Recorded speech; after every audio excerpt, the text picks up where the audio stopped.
با استناد به روایاتی گفتند که امیرالمومنین در زمان حیات حضرت زهرا در ماجرای جیش الیمن با یک کنیزه باکره و زیبا تماس جنسی برقرار کردند و روایتی هم بیان می‌کنند از صحیح بخاری جلد 5 صفحه 163 در کتب ما شیعیان مضمون این روایت هست.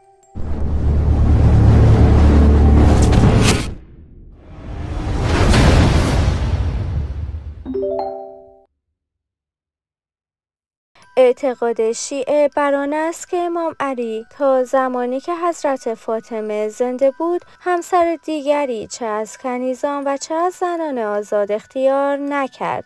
مطابق روایتی از امام رضا علیه السلام خداوند در سوره انسان که از انواع نعمت‌های بهشتی سخن میگوید از حوریه سخن به میان نمیآورد تا شأن حضرت فاطمه حفظ شود.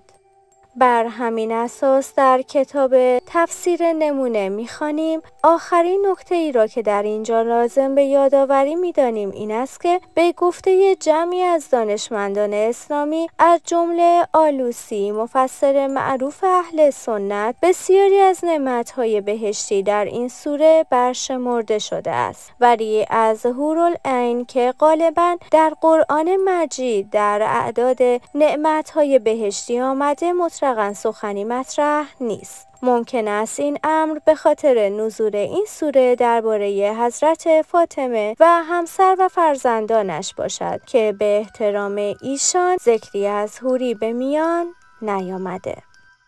بنابراین امام علی تا زمان حیات حضرت فاطمه همسر دیگری اختیار نکردند.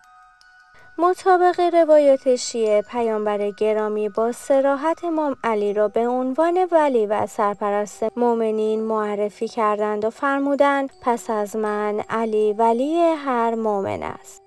اهل سنت نیز این حدیث را نقل کردند. مطابق نقل ترمذی عمران ابن حسین میگوید پیامبر خدا لشکری را روانه کرد و علی ابن ابی طالب را بر آن گمارد. او جنگ را به پایان برد و کنیزی را برگرفت. برخی بر او خورده گرفتند. 4 تن از اصحاب پیامبر خدا با هم پیمان بستند و گفتند چون پیامبر خدا را ببینیم او را از کار علی با خبر می‌کنیم. رسم این بود که مسلمانان چون از سفر باز می‌گشتند ابتدا نزد پیامبر خدا می‌رفتند و بر او سلام می‌دادند و سپس به منزل‌های خود باز می‌گشتند.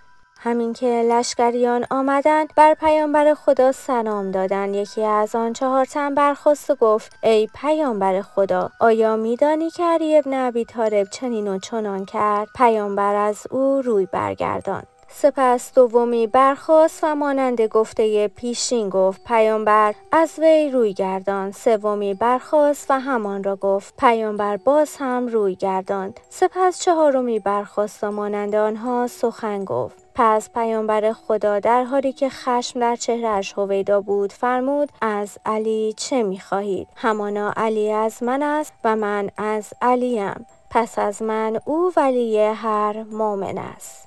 ما داستان رابطه امام علی با کنیز را قبول نداریم چون برخلاف روایات ماست.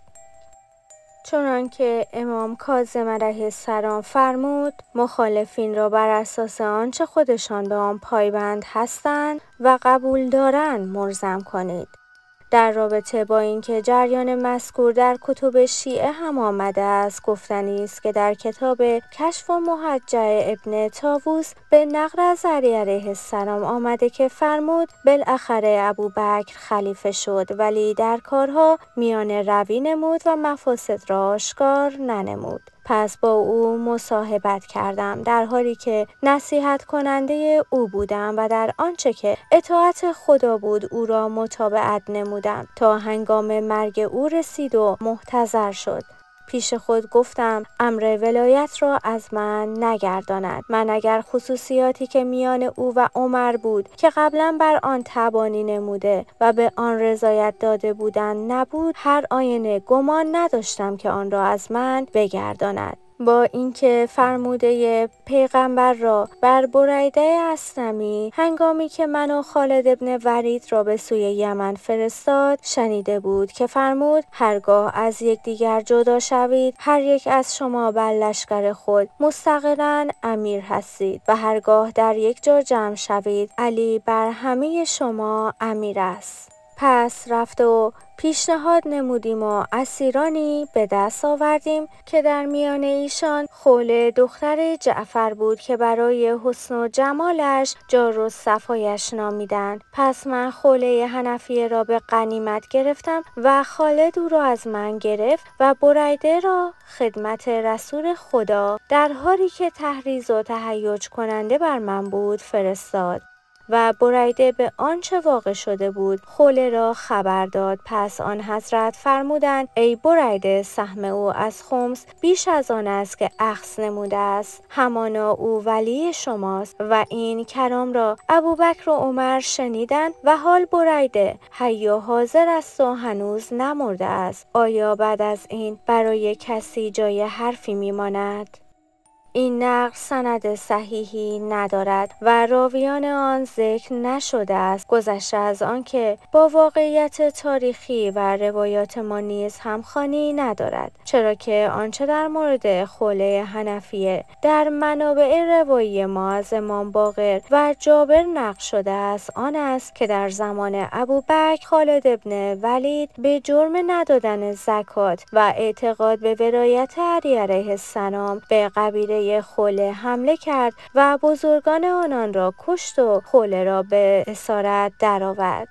علی علیه السلام خوله را از دست آن قوم نابکار نجات داد و با رضایت خود خوله و اجازه برادر خوله با او ازدواج کرد که نتیجه این ازدواج محمد ابن حنفیه بوده، نه آنکه خوله در زمان پیامبر اسیر شده باشد و به تصرف امام علی درآمده باشد. در منابع اهل سنت هم تصریح شده که خوله در زمان ابوبکر اسیر شد که بعد علی با او ازدواج کرد.